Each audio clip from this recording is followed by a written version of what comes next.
काही लोक म्हणतात पगार वाढलाय परंतु बँक बॅलन्स वाढत नाही. मित्रांनो, ही एक मोठी आर्थिक अडचण अनेक जणांची आहे.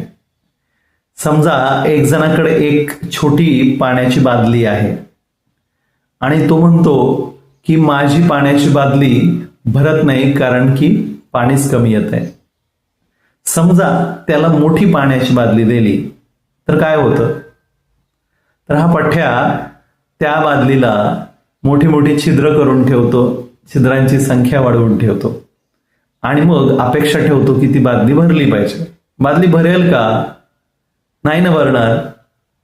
या ठिकाणी नळाला येणारं पाणी म्हणजे तुमचा पगार आहे आणि ती बादली त्या ठिकाणी त्याला जे छिद्र पाडलेले आहेत ते तुम्ही करत असलेले वेगवेगळे खर्च आहेत. अनेकांचा पगार हा 30 वरून 40 होतो, 40 वरून 50 होतो, कोणाचा 50 वरून 60 होतो. परंतु त्या झालेल्या पगाराचा त्या उत्पन्नाचा तुमच्या लाईफस्टाईलमध्ये कसा फरक पडतो? तर ते म्हणतात की बँकेमध्ये पैसे दिसतच नाहीत. कसे दिसतील? कारण की पैसे बँकेत येणार आहेत म्हटलं कीच त्याचे जाण्याचे मार्ग तयार होतात. म्हणजे मग काय होतं, तर कोणी त्या ठिकाणी मोबाईल 20,000चा होता तो 30,000चा घ्यायचा विचार करतो. 4 व्हीलर हे मॉडेल जे खालचं आहे ते टॉप मॉडेल घ्यायचा विचार करतो.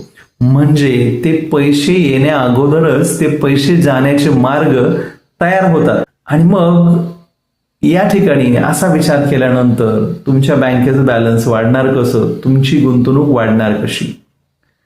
मित्रांनो, एक साधा विचार आहे, परंतु जेव्हा तुम्हाला अशा प्रकारची कुठे वाढ होणार असेल तेव्हा त्या वाढीचा उपयोग हा तुमच्या पैशाने पैसा वाढला पाहिजे यासाठी करा आणि हे करण्यासाठी योग्य गुंतवणूक करा.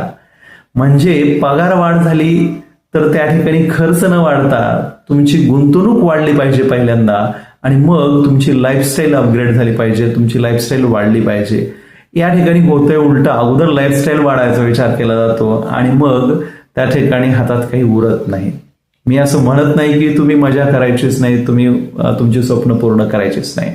तुमचे 10,000ने पगार वाढले असेल तर त्यातला काहीतरी अमाऊंट तुम्ही गुंतवणुकीसाठी पाठवा आणि उरलेली अमाऊंट तुम्ही कदाचित मजा करण्यासाठी वापरू शकता. या छोट्याशा निर्णयानं तुमचं भविष्य अधिक सुफल आणि अधिक अर्थपूर्ण, अधिक आनंदाचं होऊ शकतं. काय मग करणार ना असं?